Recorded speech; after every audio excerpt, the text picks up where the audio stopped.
Trump अमन मुआहदे पर दस्तखत के बाद भी गजा में इसराइली बर्बरियत जारी है। इसराइली हमलों में गजा के मुख्तलिफ इलाकों में मजीद 9 फलस्तीनी शहीद हो गए।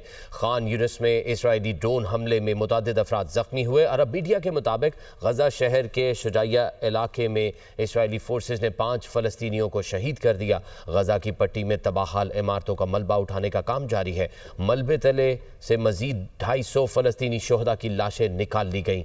हैवी मशीनरी की कमी के और बारूदी मवाद की वजह से काम शदीद सुस्त रवि का शिकार है। इसराइली कैद से रिहा होने वाले फ़लस्तीनियों ने तशद्दुद और ज़िल्लत की कहानियाँ सुनाई।